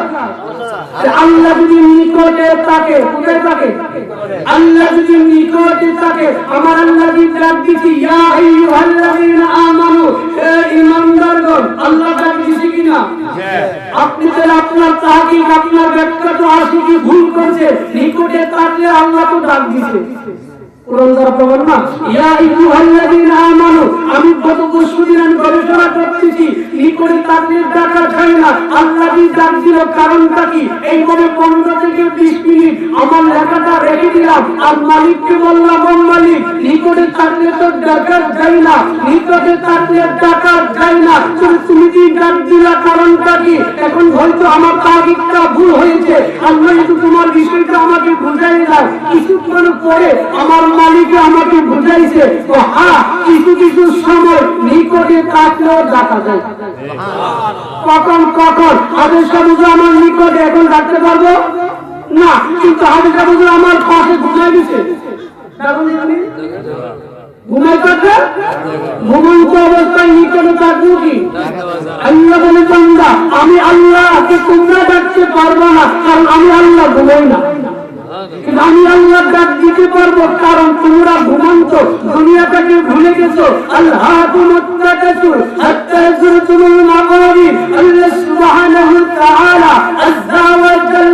বুঝাই দিচ্ছেন তোমরা দুনিয়ার মধ্যে এতটাই আসক্ত হয়ে গিয়েছো, দুনিয়ার মাঝে এমন ভাবে আসক্ত হয়েছো যা তোমরা পরকালের কথা খবর। মানুষ ঘুমিয়ে গেলে যেমনি দুনিয়ার খবর থাকে না, কিন্তু দুনিয়ার মাঝে এমন ভাবে তোমরা আসক্ত হয়েছো, পরকালের কথা কি হয়ে গেছে ভুলে যাওয়ার কারণে তোমরা ভুলে গেছে বলে আমি আল্লাহ ডাক দিচ্ছি ইয়া আইয়ুহাল্লাযীনা আমানু, হ্যাঁ ঈমানদারগণ। এর ভাষায় আল্লাহ ডাক দিয়েছেন কুতিবা আলাইকুমুস সিয়াম, তোমাদের উপর রোজা ফরজ করেছি। এখানে তিনটা কথা আছে, আমি শেষের কথাটা শুধু ব্যাখ্যা করবো। আল্লাহ ফরজ করছেন, আবার সান্ত্বনা দিচ্ছেন তোমরা কষ্ট নিও না। এটা কেন? কামা কুতিবা আলাল্লাযীনা মিন ক্বাবলিকুম, এটা নিয়মটা পূর্ববর্তীদের উপরও ছিল যারা আমি আল্লাহর কাছে আসছে। অনেক সাধনা করতে গিয়ে অনেক অনাহার হয়েছে, অনেক সাধনা করেছে, অনেক সাধনা। 1 নম্বর ডাক দিচ্ছেন, 2 নম্বর ফরজ করছেন, 3 নম্বর সান্ত্বনা দিচ্ছেন আমি আল্লাহ শুধু তোমাদের উপর রোজা ফরজ করেছি। এমন কামা প্রথম অংশের তাফসীর করতে আল্লাহ কামা কুতিবা দিয়া, যেমন পূর্ববর্তীদের উপরে ছিল আমাদেরকে কি দিল? আল্লাহ সান্ত্বনা দিল তোমরা অস্থির হও না, শুধু তোমাদের উপরে রোজা ফরজ করেছি এমনটা। এরপরে আল্লাহ দুইটা অংশের ব্যাখ্যা করতেছে, তাফসীর করতেছে লাআল্লাকুম তাত্তাকুন। আল্লাহ বলে লাআল্লাকুম তাত্তাকুন, আমি রোজাটা কেন ফরজ করেছি জানুনি, আমি আল্লাহ রোজাটা ফরজ করেছি কেন। এখন এইখানে বুঝার বিষয়, আপনি কর্ম করবেন কেন? টাকার জন্য না? যদি মালিকের টাকা না দিয়ে কর্ম করবেন না, মালিক যেভাবে বলছে সেইভাবে কর্ম না করলে মালিক কর্ম টাকা দিবনি। মালিক যেভাবে বলছে সেইভাবে কর্ম করতে হবে। আমার আম্মারা রোজাকে রাখবেন, আমার আল্লাহ ব্যাখ্যা দিচ্ছেন রোজাটা কেন রাখবেন। লাআল্লাকুম তাত্তাকুন, যদি এমন ভাবে রোজা রাখো যেই রোজাটা আমার আপনার ভিতরে আল্লাহর ভয় ধারণ করবে। রোজা রাখলেন ভিতরে অন্তরে আল্লাহর ভয় সৃষ্টি হইছে না, তাহলে আল্লাহ বিনিময় দিবনি। আল্লাহ বলছে এমন রোজা রাখো যেই রোজা দ্বারা ভিতরে তাকওয়া অর্জন হবে, আল্লাহর ভয়, আল্লাহর ভয় থাকবে। ও আল্লাহ এত কোটি ইবাদত দিলা, তোমার ভয় ধারণ করার জন্য কারণটা কি? আমার আল্লাহ জবাব দিবে ওই দুনিয়ার মানুষ আমি আল্লাহর ভয় ধারণ করার জন্য কেন বলছি জানো? আমি আল্লাহর ভয় থাকলে মিথ্যা কথা বলতে সে ভয় পাবে। আমি আল্লাহর ভয় অন্তরে থাকলে খারাপ পরামর্শ দিতে ভয় পাবে। আমি আল্লাহর ভয় থাকলে মানুষের বিপদ করতে চাপ। আল্লাহর ভয় ধারণ করলে তার দ্বারা অপরাধ কাজ করতে কি লাগবে? 1 নম্বর সে অন্যায় করবে না, এই জন্য ভয়ের কথা বলছি। আল্লাহ কেন বলছো? দুনিয়ার বিধান তো হলো যে যাহাকে ভয় করে সে তার কাছে থাকে না দূরে থাকে? দূরে থাকে। ও আল্লাহ তোমাকে ভয় করলে আমরা কি তোমার দূরে চলে যাব? আল্লাহ বলেন না, আল্লাহ বলেন না বান্দা, আমার বলা হচ্ছে ভিন্ন। দুনিয়ার বিধান যে যাহাকে ভয় করবে সে তার থেকে দূরে থাকবে, আর আমি আল্লাহর বিধান হলো যে যত বেশি আমি আল্লাহকে ভয় করবে সে তত বেশি আমি আল্লাহর নিকটে থাকবে। আল্লাহ আপনাকে ভয় করবো, আল্লাহ বলে হ্যাঁ। 1 নম্বর তুমি ভয় করলে তোমার দ্বারা অন্যায় হবে। এখন রোজা রাখলাম 10 বছর ধরে, রোজা রাখলাম 15 বছর ধরে, এখন চিন্তা করে এই রোজায় আপনার ভিতরে আল্লাহর ভয় কতটুকু আছে? আল্লাহর ভয় যদি আপনার আছে, আপনি যাহাই করেন আমার আল্লাহ দেখেন কিনা? যদি এই বিশ্বাস আপনার যদি থাকে তাহলে কি মিথ্যা বলতে পারবেন? কেন বলবেন না? আল্লাহ দেখেন। আল্লাহ কি আপনি কাউকে খারাপ পরামর্শ দিতে পারবেন? কেন দিবেন না? আল্লাহ দেখেও শুনেও। এখন 10 বছর ধরে রোজা রাখলে, 10 বছর ধরে রোজা রাখলে থাকবে। এখন আপনি একটু চিন্তা করে দেখেন আপনার ভিতরে আল্লাহর ভয় কতটুকু ধারণ হয়েছে। আল্লাহ যেই লোককে রোজা রাখার জন্য, যেইভাবে কর্ম করার জন্য, সেইভাবে কর্ম করলে প্রতিদান পাবেন, আর সেইভাবে না করলে প্রতিদান পাবেন। এখন আপনারা নিজেই চিন্তা করে দেখেন, এই পর্যন্ত 20 বছর, 40 বছর, 15 বছর ধরে রোজা রাখলেন, আপনি বিনিময় পাওয়ার মতো কয়টা রোজা রাখছেন? আল্লাহর ভয় আপনার ধারণ হয়েছে কিনা? একটা অন্যায় করতে মন চাইলে আল্লাহর ভয়ে কয়দিন ফিরে আসে?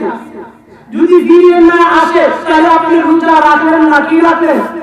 উপবাস রইলে। এটা সরকার মদিনা, সরকার মদিনা হুজুর নূর সাল্লাল্লাহু আলাইহি ওয়াসাল্লাম বলেন, ও দুনিয়ার মানুষ তোমরা শোনো, আবু বুখারী শরীফের হাদিস, কোন মানুষ যদি রোজা অবস্থায় একটা মিথ্যা কথা বলে, একটা একজন মানুষের জীবন করে, আমার মায়ার নবী বললেন সেই ব্যক্তিটা যেন রোজা রাখলো না, সে যেন উপবাস রইল।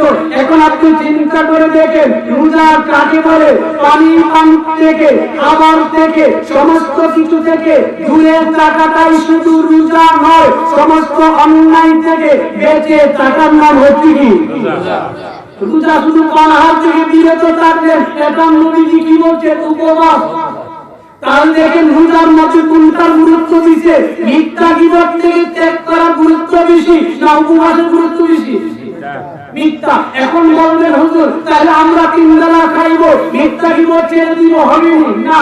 রমজান মাসের জন্য আপনার হানাফি মত ত্যাগ করবেন এবং সমস্ত অন্যায় ত্যাগ করবেন, আর রমজানের পরে আপনি খাবার খাইবেন, শুধু অন্যায় বর্জন করবেন, এটা হাকিকি রোজা হয়ে যাবে। বলুন সুবহানাল্লাহ।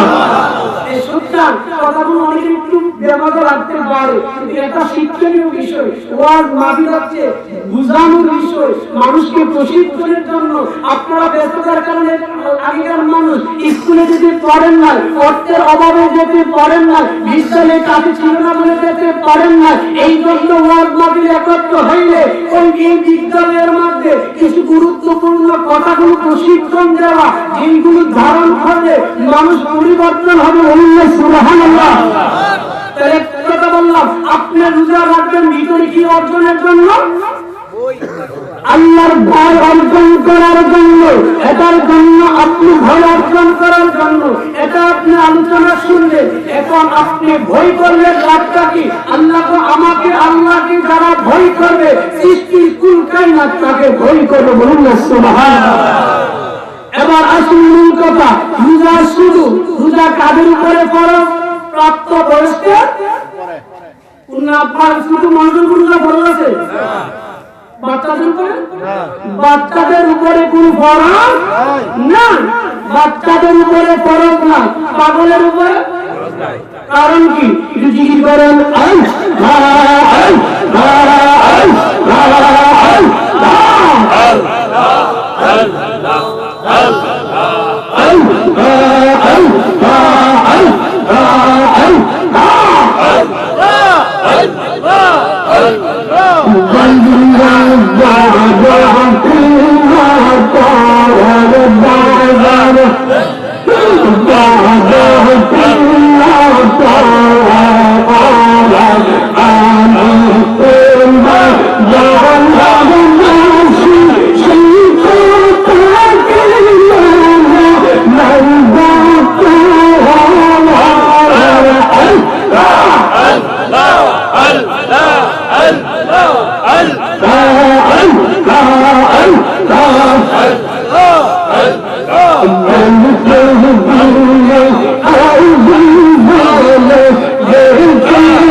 ইল্লাল্লাহ মুহাম্মদ রাসূলুল্লাহ সাল্লাল্লাহু আলাইহি ওয়াসাল্লাম।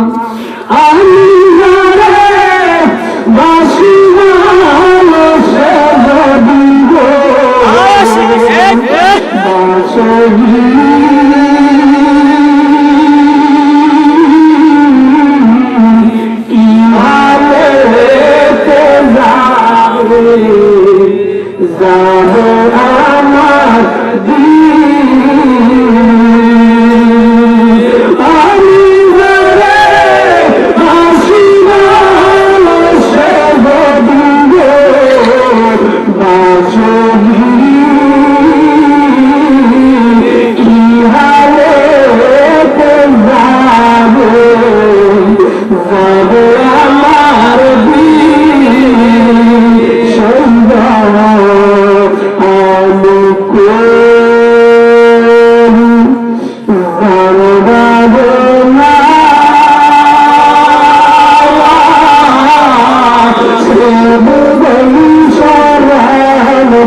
যাবে আমার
বলেন না যাবে না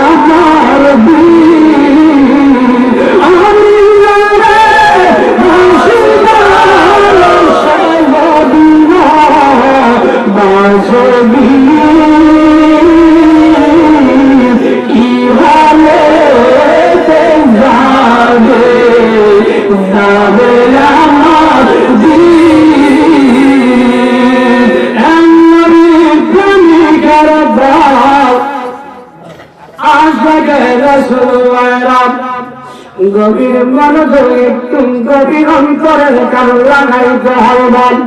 নবীর মহাব্বত নাই তো ইমান নাই, আলাদা ইমান আলিমান না মহাব্বত যার মধ্যে নবীর মহাব্বত নাই তার মধ্যে ইমান থাকতে পারে। আমি বলতেছিলাম শিশু বাচ্চাদের উপর রোজা পড়েননি, পাগলের উপরে রোজা ফরজ নাই, শিশু বাচ্চাদের উপর রোজা ফরজ নাই। কারণটা কি? এর কারণটা হইল একজন পাগল তার বয়স 32, রোজা ফরজ পাগলের উপরে রোজা ফরজ নাই, শুধু শিশু বাচ্চাদের উপরে রোজা ফরজ। কারণটা কি? কারণটা হইল আমার মায়ার নবীকে যদি কোশ্চেন করি, ইয়া রাসূলুল্লাহ, ইয়া হাবিবাল্লাহ, নবী গো, ও মায়ার নবী, শুধু বাচ্চাদের উপরে রোজা ফরজ নাই কেন? জবাব আসবে, সে গুনাহ করার মতো তার পরিপূর্ণ গুণান্ত। ইবাদত করবেন কেন? কুরিপু চাইবে ইবাদত না করতে, আপনি চাইবে ইবাদত করতে, নফসের সাথে যুদ্ধ করে জয়লাভ করে মাওলার কাছে শ্রেষ্ঠ হতে হবে। বলুন ঠিক কিনা? মানুষের কুকুরের ঘরে জন্ম হলে কুকুর হওয়া যায়, শিয়ালের ঘরে জন্ম হলে শিয়াল হওয়া যায়। আপনার মানুষের ঘরে জন্ম হলে মানুষ হওয়া যায় না, মানুষের ঘরে জন্ম হলে মানুষ হওয়া যায় না। মানুষ হতে হলে তার মনুষ্যত্ব লাগবে। বলুন ঠিক কিনা? কিন্তু ছোট বাচ্চাদের নাচ নাই, সে যুদ্ধ করবে তার সাথে। এই জন্য বাচ্চাদের উপরে কিন্তু কি নাই? রোজা ফরজ নাই। পাগলের উপরে রোজা ফরজ নাই কেন? আমার মাওলার নবী বলবে, ও দুনিয়ার মানুষ, আমি তোমাদেরকে জানিয়ে দিচ্ছি, পাগলের মস্তিষ্ক ভালো মন্দ বুঝার জ্ঞান নাই, তার গুণন্ত রয়েছে, সে নিজের মুখটা বুঝে না, নিজের লাভটা বুঝে না। এই জন্য পাগলের উপরে রোজা ফরজ। এখন আমরা যারা আছি, আমরা এখানে সবাই কি শিশু? শিশু হইলে রোজা রাখতে হবে না। এখানে যারা আছি আমরা কি সবাই পাগল? পাগল না। পাগল হইলে রোজা রাখতে হইত না। যেহেতু আমরা এই দুইটার কোনইটাই না, দুইটার কোনইটা না। লেসেন্সে কে কথা বলবেন না, একটু গভীর মনোযোগ, একটু গভীর মনোযোগ। রোজা তাহলে আমরা শিশু বাচ্চাও না, আবার আমরা পাগল। তাহলে আমরা রোজা রাখতে হবে না? প্রাপ্তবয়স্ক হয়েছি, রোজা রাখবেন। শুধু কি উপাসে থাকবেন নাকি রোজা রাখবেন? রোজা রাখতে হলে আমার আম্মাজানদেরকে বলবো, আম্মাজান আপনারা রোজার জন্য অনেকটাই পারবেন, আপনারা রোজা সচরাচর ভাঙবেন না, কিন্তু আপনাদের মধ্যে অনেক গীবত থাকে, অনেক মিথ্যা থাকে। আম্মাগো রোজা রাখলে এটা রোজা হবে না। লাআল্লাকুম তাত্তাকুন, আল্লাহর ভয় ধারণ করতে হলে, আল্লাহর ভয় আপনার হৃদয়ে থাকলে মিথ্যা কথা চলতে পারে না। তাহলে আমরা রোজা রাখবো। রোজা ফরজ করে দিয়েছে আমার আল্লাহ আমাদের অনেক উপকারের জন্য। আমার আল্লাহ বুঝাই দিতেছে, ও দুনিয়ার মানুষ, তোমরা রোজা রাখবে, শুধু উপবাস থাকবে এমনটা না, সমস্ত অন্যায় কাজ থেকে বিরত রাখলে হবে রোজা। আর নহিতু এটা রোজা হিসাবে কবুল হবে। এটা আল্লাহর দরবারে উপাস হিসাবে থাকবে। আপনি এত কষ্ট করলেন, সারাটা দিন না খেয়ে পানি পান করলেন না, এত কষ্ট করে উপাস হওয়ার জন্য নাকি রোজা রাখার জন্য? রোজা যদি রাখতে চান আমি মিথ্যা কি বলবো না ছাড়বো? গীবত করবো না ছাড়বো? আম্মাগো আপনারা অনেক কষ্ট করে, অনেক পরিশ্রম করে রোজা যদি রাখতে চান, অবশ্যই অবশ্যই আগামী বাংলার মদিনা যিনি হচ্ছেন আহমদ মুস্তফা, মোহাম্মদ মুস্তফা, নূরুল হুদা, শামসুজ্জোহা, বদরুজ্জোহা, শাফিউল মুজতাহিদ, হাতামুন নবী, আমার মায়ার নবী বলছে, উম্মত আমার আল্লাহ বলে দিয়েছে, যেই বান্দা রোজা অবস্থায় অন্যায় কাজ ছাড়তে পারে না, তার এই ধরনের রোজা না রাখা আর রাখা আমি আল্লাহর কাছে উভয়টাই সমান। এটাও বুখারী শরীফের হাদিস। এই হাদিস শরীফের মধ্যে রয়েছে। আবার বলবেন না হুজুর আপনি কি রোজা ছেড়ে দেওয়ার জন্য বলছেন? আমি বলছি না, মা গো কষ্ট যখন করবেন, আপনারা কষ্ট যখন করবেন, বেতনটা যেন পান সেই লক্ষ্যে কতটা বলতেছি, বেতন যেন পান সেই লক্ষ্যে করতেছি। অনেক আম্মারা আছেন, আপনার সন্তান আপনার ঘরের মধ্যে রাত্রেবেলা আপনি মনে করেন অনেক নফল নামাজ পড়ার জন্য ইচ্ছা করবেন, রমজান মাস কুরআন তেলাওয়াত করবেন রমজান মাস, কিন্তু আপনার ঘরে যদি আপনার মা অসুস্থ থাকে, আপনার স্বামী যদি অসুস্থ থাকে, আপনার সন্তান যদি অসুস্থ থাকে, আপনার শ্বশুর শাশুড়ি অসুস্থ থাকলে আপনি নফল ইবাদত করতে যাবেন না। নফল ইবাদত করার প্রয়োজন নাই। হাজার হাজার কোটি কোটি নফল ইবাদতের চাইতে আপনার স্বামীর খেদমত করবেন, এর মধ্যে ফজিলত রয়েছে। আপনার মায়ের খেদমত করবেন, অসুস্থ মানুষের খেদমত করবেন। সবচাইতে শ্রেষ্ঠ নফল ইবাদত হচ্ছে মানুষের খেদমত করা। বলুন সুবহানাল্লাহ। ও আমার আম্মারা, আপনারা যারা আছেন সন্তানকে লালন পালন করবে, এখন অনেক আম্মারা আছে সন্তান দুধ পান করে, কি পান করে? যদি মনে করেন দুধ পান করলে আমি রোজা রাখলে সন্তান দুধ পাবে না, অথবা দুধ এমনটাই পাবে না, সে মরণের ঝুঁকি হয়ে যাবে, এমন পর্যায়ে হলে আপনি রোজা ভাঙতে পারবেন। কি করতে পারবেন? আপনি মুসাফির হয়েছে, আপনি চট্টগ্রামে যাবেন, রাজশাহী যাবেন, রোজা রাখতে পারবেন? একটা ফরজ ইবাদত আল্লাহ সুযোগ দিয়েছে, আপনি অসুস্থ হয়েছে, রোজা রাখতে পারবেন? যদি বলেন রোজা রাখতে আপনার বড় ধরনের ক্ষতি হতে পারে, তো পারবেন? আপনার ডাক্তার যদি আপনার মুসলিম ডাক্তার হয়, ডাক্তার যদি বলে রোজা রাখলে আপনার বড় ধরনের সমস্যা ঘটতে পারে, রোজা রাখলে সচরাচর এমনটা হয় না। এমন যদি হয়, রোগী এমন এক পর্যায়ে সমস্যা হইতেই পারে, রোজা রাখতে পারবেন, মানতে পারবেন। কিন্তু এত একটা ফরজের মধ্যে ইসলাম কি দিছে? সুযোগ দিছে, ছাড় দিছে। কিন্তু বৃদ্ধ হয়ে আপনি বৃদ্ধতার কারণে, বার্ধক্যতার কারণে রোজা রাখতে পারেন না, রাখতে পারবেন? কিন্তু বৃদ্ধ অবস্থা মিথ্যা বলবেন না। দেখেন ফরজ ইবাদতে ছাড় দিছে, কিন্তু বৃদ্ধ যখন হয়ে গেছে 4-5টা মিথ্যা কথা বলবেন না। 2-3 দিনের বিপদ না। মুসাফির হয়েছেন, সফর করবেন, সফর অবস্থায় নামাজ কসর, রোজা রাখতে পারবেন, রাখতে? মুসাফির অবস্থায় মিথ্যা কথা বলবেন না। দেখেন ইসলাম কত চমৎকার কথা। অনেক বেশি ছাড় দিছে, কিন্তু যেই কথাগুলো বলে বারটা কষ্ট পাবে, এই বেলায় কোনো ছাড় দেয় না। মানুষকে মাগো পিতা মৃত্যু হবে না, রোজা রাখা হচ্ছে লাআল্লাকুম তাত্তাকুন। যেইভাবে রাখলে আল্লাহর ভয় আছে সেটা হবে রোজা, সেটা হয় না আল্লাহ আপনাকে বিনিময় দিবে। কি বিনিময় দিবে? আল্লাহ বলে রোজা তো আমার জন্যই রাখবে, রোজা যেহেতু আমার জন্য রাখবে, এটার প্রতিদান কি দেব? জান্নাত না, এটা হয় না। আমার জন্য রাখলো, রোজার প্রতিদান জান্নাত হতে পারে না। আমি আল্লাহ স্বয়ং তোমার সামনে হাজির। কি হবে এটা জানি না, এটা আল্লাহই ভালো জানেন। পদ্ধতিভাবে হবে না কিভাবে হবে এটা আল্লাহই ভালো জানে। আল্লাহ বান্দার সামনে কেমনে দেখা দিবে। এখন আল্লাহ রোজার বিনিময় পেতে হবে। রোজার বিনিময় যদি পেতে চান, তাহলে রোজা অবস্থায় মিথ্যা কথা বলা যাবে না, যাবে না। তাহলে আমরা বাধ্যতার কারণে, বিভিন্ন কারণে রোজা বলেন, নামাজ বলেন, নামাজ দাঁড়িয়ে করতে পারেন না, বসে করতে পারবে, বসে পারেন না, শুয়ে পড়বেন, সুযোগ আছে, ছাড় দিয়েছে। কিন্তু কোন অবস্থায় মিথ্যা বলার সুযোগ আছে না, মিথ্যা বলার সুযোগ নাই। তবে 3 অবস্থা মিথ্যা ইনশাআল্লাহ বলতে পারবেন। কোন অবস্থা? অনেক সময় স্ত্রী বলে দিছে আপনারা তো শুনে যাইবো, যে মানে দেখলে আপনারা থেকে দেবো, সাথে সাথে আপনার ভাই কি ডাবলটা বলবেন না, মেডিসিনটা মাস্টার বস করে দিলেন ব্যবহার, তাহলে কি দিব? ঠিক আছে, একটু বুঝছি, সে দিছি বুঝি। এই হুজুরে বলছে মাঝে মাঝে স্ত্রীর খাবার বলে একটু প্রশংসা করবো, কি করবা? জুম্মার নামাজ পড়ে যাবো, শুনে গেছে বাড়িতে গিয়ে আসে রাবণ কাছে আজকা তরকারি, হুজুর যখন বলছি প্রশংসা করে সবের কাজ, স্ত্রী বলতে আজকার তরকারিটা খুব মজা হয়েছে, খুব ভালো হয়েছে। এই কথা বলতে দিই গোলামের ঘুরতে পিজা মারতে দিই, ব্যাপারটা কি হুজুর গেল?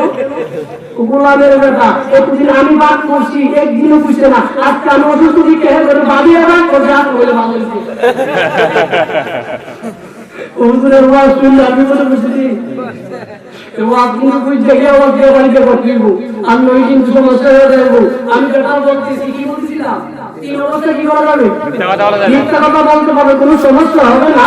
আপনার স্ত্রী বলেছে এমন একটা জিনিস আমার জন্য, স্ত্রী বলতেও পারতেছেন না, পকেটে টাকা নাই, এমন অনেক সময় হয় না।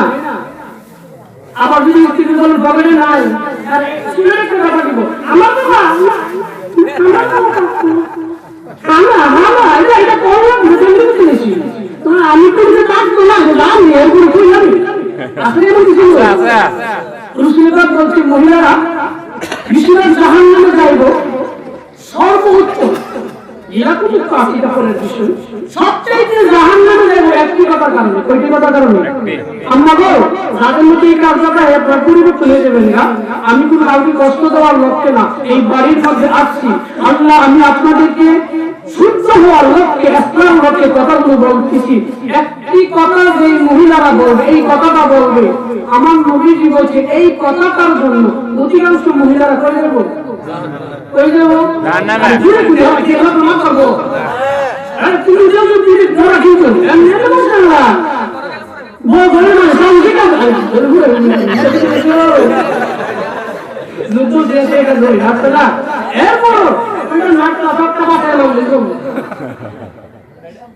পুরুষের মামলা সরকার করে না কোন কথা নাকি মহিলারা জাহান নামে যাবে জানে আপনার স্ত্রী সব মহিলা না, কিছু সংখ্যক মহিলা নবীজি বলছেন তুমি সব দিলা সব ঈদের মধ্যে 12 বছর 13 বছর বিয়ে করছো, যেটা চাইছে তুমি তোমার সাধ্যমতে দিয়েছো, কিন্তু একটা কারণে একটা ঈদের মধ্যে কাপড় দিতে পারছেন না, এমন হয় না মাঝে মধ্যে পুরুষে কিন্তু সবার কাপড় কিনে কিন্তু নিজের কাপড়টা কিনতে পারে পুরান কাপড় তারা ধরে ইত্যাদি দিয়ে এটাই যে ঈদের নামাজ পড়ে। এটা আমার আপনার অনেকেই দেখি যে কর্ম করে সে নিজে পড়তে পারে না, অন্যের জন্যই অন্যের সুখের জন্য পুরুষরা করে। পুরুষের জীবনীটা দেখেন না কত কষ্ট করে মামলার জন্য, ভাই বাবার জন্য, ভিড়ের জন্য, এরপরে বিয়ে করার পর নিজের স্ত্রীর জন্য, সন্তানের জন্য, এইভাবে কষ্টে কষ্টে কিন্তু তারা নিজের জন্য কথা করে না, শুধু অন্যের জন্যই করে। আর আমার আম্মারা কত বেশি গিয়ে কারবে আপনারা করে, এরপরে এসে ভাইয়ের উপরে, এরপরে এসে স্বামীর উপরে, আর এরপরে সন্তানের উপরে, আর আমরা একটা সুযোগ দিচ্ছে, এটা আমরা হিংসা করে কি এটা আমরা সুযোগ দিচ্ছে, যে সুযোগ দিচ্ছে আমাদের আন্তরিক চাকরি না চাকরি করি এবার আগে বলছে কি করবে বাংলা বলছে অবস্থা কি হুজুর এমন বলছে আমল করতে দিই আমি জানি আইছি কি চিনি না তারপর আমলটা বুঝতে পেরে যেই কথাটার জন্য আমার আম্মা কিছু রান্না না যাইব আপনি 10 বছর 12 বছর স্ত্রীকে আপনি সব কিছু দিচ্ছেন, একদিন কোন একটা ঈদের মধ্যে কাপড় দিতে পারেন না বা তার একটা আচার রাখতে পারেন না, অধিকাংশ মহিলা এই কথা বলে তোমার বলে এসে শান্তি পাইলাম। নবীজি বলছি এই কথাটা যে মহিলারা বলবে আর এই কথাটা বলার কারণে অধিকাংশ মহিলারা পেয়ে যাবে।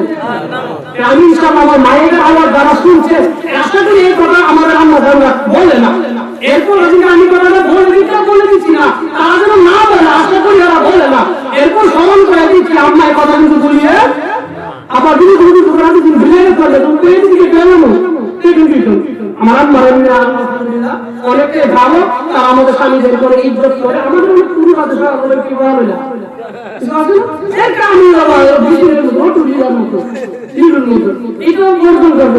আপনারা স্ত্রীকে এত কষ্ট দিবেন কেন, গালি দিবেন কেন? আপনি স্বামী বলে স্ত্রীকে কষ্ট দেওয়ার অধিকার ইসলাম দেন নাই, আর স্ত্রী বিয়ে বসে আসছে বলি কি তার উপর জুলুম করা শুধু ইসলামে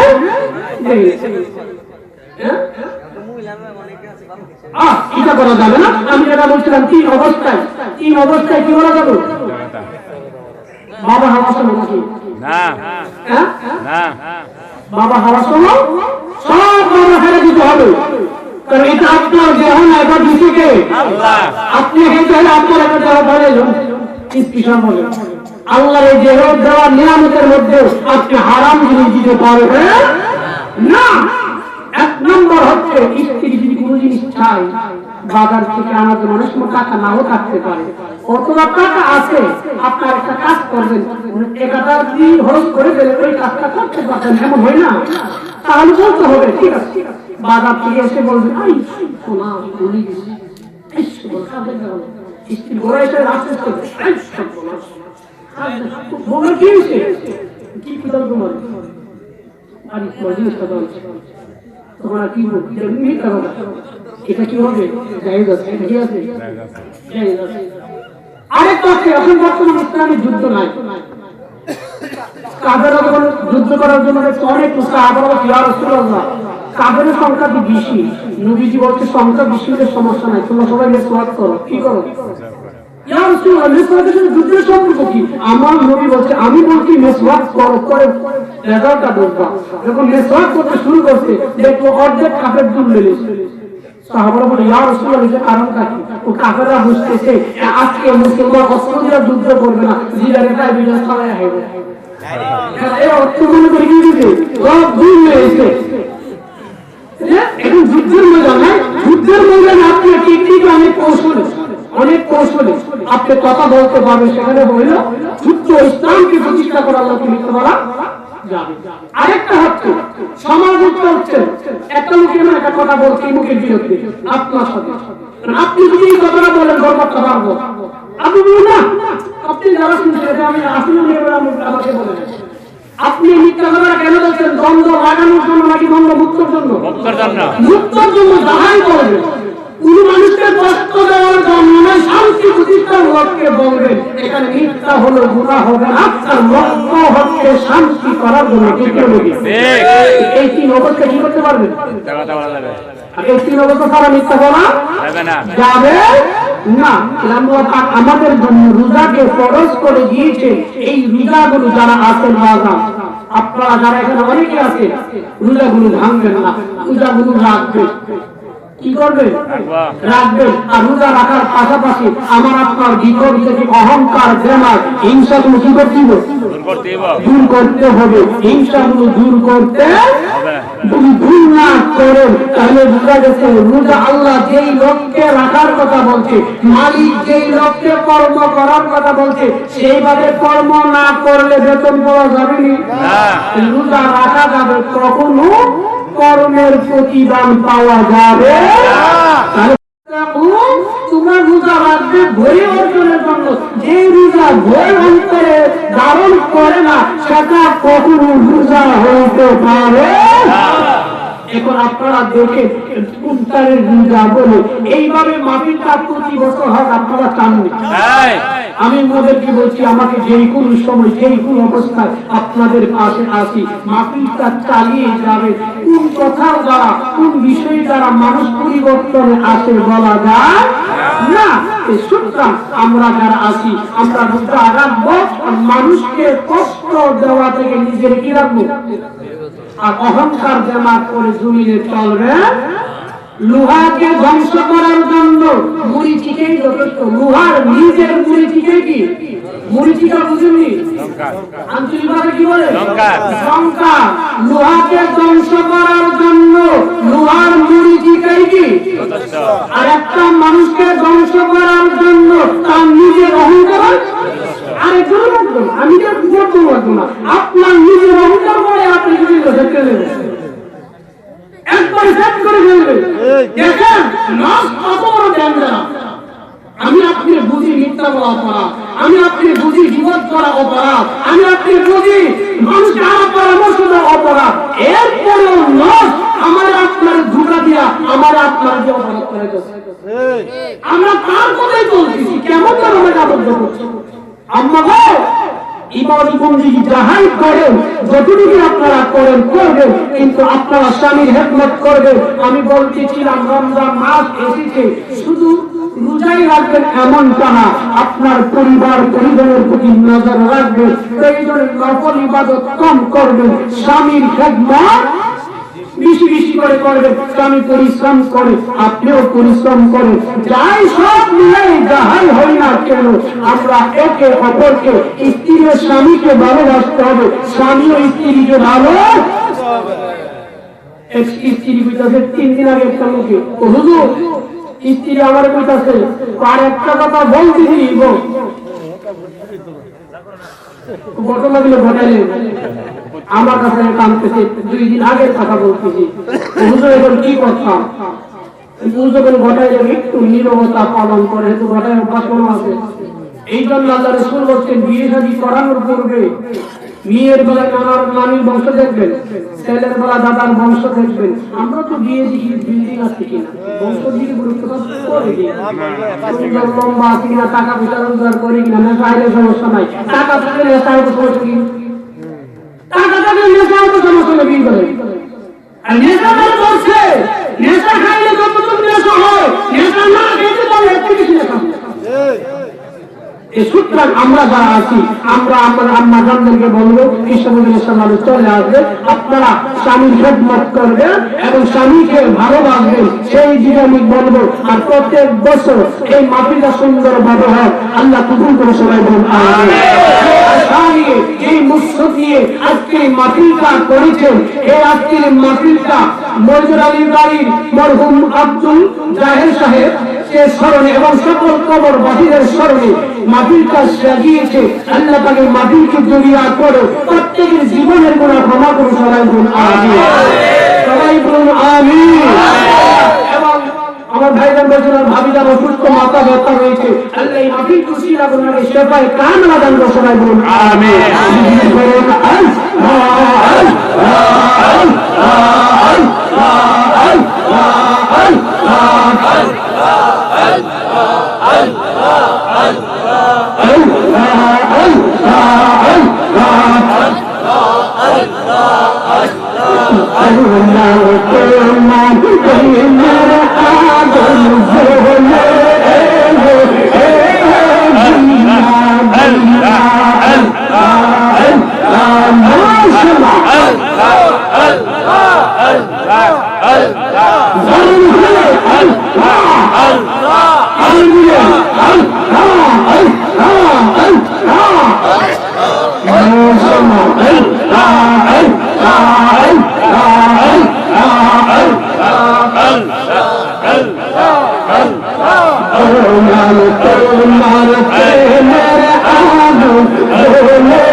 আলহামদুলিল্লাহ, মুর্শিদার দরবার শরীফের मेरे साहिबजादा हमारे साथ बागन আমার মাথার তাজ ঈদ তরিকত রহমান শরীয়ত আলহাজ হযরত মাওলানা শাহ ইলিয়াস ফারুকী সুন্নাত গাদী সাহেব ময়দান থেকে এসেছেন। আপনারা এখন যারা প্রতিনিধি আছেন আপনারা চলে আসুন, মনোযোগ সহকারে আপনারা আলোচনাগুলি শ্রবণ করবেন। আমার ভাইজান এসেছে, ভাইজানের কাছে আমি দোয়া চেয়ে আমার আলোচনা এখানে শেষ করলাম। ওয়াখির দাওয়ানা আলহামদুলিল্লাহি রাব্বিল আলামিন। আসসালামু আলাইকুম ওয়া রাহমাতুল্লাহি ওয়া বারাকাতুহু। ওয়া আলাইকুম আসসালাম ওয়া রাহমাতুল্লাহি ওয়া বারাকাতুহু। সম্মানিত এলাকাবাসী, আমরা যারা এদিক সেদিক এখনো ঘোরাফেরা করতেছি প্যান্ডেলের মধ্যে বসে পড়ি, এখন আপনাদের সামনে মূল্যবান তাকিব পেশ করবেন, দোয়া করবেন। আজকে মাহফিলের সভাপতি সাহেব পীরে তরিকত রহমানে শরীয়ত হযরত মাওলানা পীর ইলিয়াস ফারুকী সুন্নাত গাদী সাহেব, উনি আপনাদের সামনে আলোচনা কিছু করবেন, তারপরে আপনাদেরকে নিয়ে মুনাজাত করবেন। আমরা সকলেই আজকের মাহফিলে এসে উপস্থিত হয়ে যারা